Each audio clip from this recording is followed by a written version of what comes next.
The restaurant Alexander chose that evening was unlike anywhere Lena had ever been. It wasn't crowded or flashy like the places she imagined rich people frequented. Instead, it was tucked quietly on a rooftop overlooking the New York skyline, soft golden lights hanging above the tables like floating fireflies. The atmosphere was warm, almost gentle, as if the city noise below belonged to another world entirely. Lena arrived early. Her heart pounded as she ran her fingers nervously over the edge of the menu she wasn't really reading. She had changed into a simple navy blue dress she had owned for years. It wasn't expensive or fashionable, but it was clean and fit her well. She hoped that was enough. She reminded herself again and again, this is not a debt payment.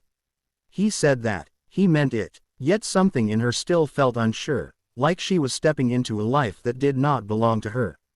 The door opened, and Alexander arrived. No security, no assistant, no corporate armor. Just him. His black coat brushed slightly in the breeze as he stepped forward, his presence steady and quiet rather than imposing. He gave her a small nod and took his seat across from her. "You came," he said softly. "You asked," she replied, her voice surprisingly steady. A faint smile touched his lips, more real, more visible than earlier. A waiter poured water and stepped away. For a moment, they just looked at each other, two people whose lives should never have crossed but somehow had. "You look nervous," Alexander observed, not unkindly, just noticing. "I'm not used to places like this," Lena admitted. "Or dinners like this." She hesitated before adding, "or people like you." Alexander raised an eyebrow slightly. "People like me, you know," she said carefully, "powerful, important, respected." He leaned back slightly, considering her words. "Power," he said slowly, "can make people forget how to be human. I try not to let it do that to me. Your father reminded me of that once." Her heart tightened when he mentioned her father. He would have liked knowing he made any sort of difference. "He made more than a difference," Alexander replied. "He changed the course of my life." His gaze shifted toward the city lights. "When I first started in business, I was angry, ruthless. I believed strength meant never showing weakness, never depending on anyone. And now," Lena asked softly. He looked back at her. "Now, I understand that strength is sometimes choosing kindness. That some debts are not meant to be counted." Lena listened quietly, absorbing every word. In public, Alexander Graham was known as a cold strategist, a man driven by ambition. Yet here, across this small table, he was someone who carried grief and gratitude and responsibility all at once. The waiter returned with dinner, simple dishes, not extravagant. Alexander had chosen purposely, she realized. He had been thinking about making her feel comfortable. They ate slowly, talking about her father, about childhood stories, about things she hadn't spoken about in months. Lena found herself laughing, really laughing, when she told him how her father used to cook pancakes shaped like animals and would pretend they had personalities. Alexander smiled, listening as though every word mattered. "Your father loved deeply," Alexander said quietly. "You remind me of him when you speak." Lena's breath caught. No compliment had ever touched her quite like that. As the evening deepened, the lights of the city twinkled like scattered stars. The air grew cooler, and a gentle breeze brushed her hair from her face. For a long while, they simply sat in quiet, not awkward, but peaceful, as though silence itself was part of the conversation. "Why did you really invite me tonight?" Lena finally asked. She needed the truth. No careful words, no polite phrasing. Alexander didn't look surprised by the question. He folded his hands slowly.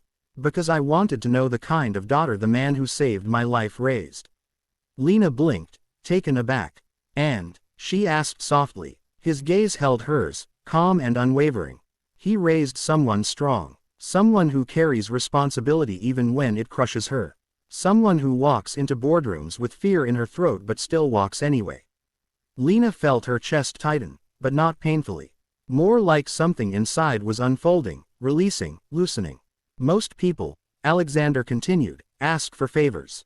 Ask for compensation. Ask for advantage. You came to repay something you felt you owed, even when you didn't owe anything at all. That is rare." She didn't know how to respond. She had never thought of herself as special. Just someone trying not to break under weight she never asked to carry. She lowered her gaze. I just didn't want to disappoint him. Alexander's expression softened. You never have. The wind seemed to pause for a moment, holding that sentence in the air like something sacred. After a while, they stood and walked toward the rooftop railing. The city stretched wide beneath them, endless and alive. Alexander stood only a short distance from her. Not too close, not far. Respectful. Present. Lena, he said, his voice quieter now. You don't need to carry everything alone.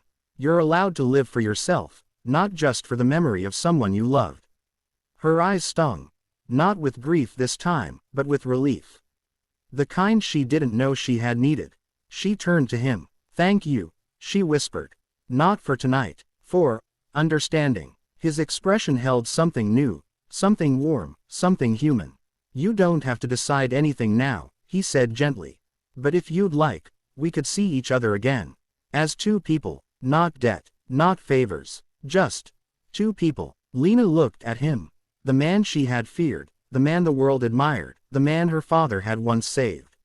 And she smiled. I'd like that. As they walked out into the night, side by side, the city no longer felt overwhelming. The weight she had carried for so long had finally lifted. And for the first time since her father's passing, she felt like life might still have something beautiful left to offer.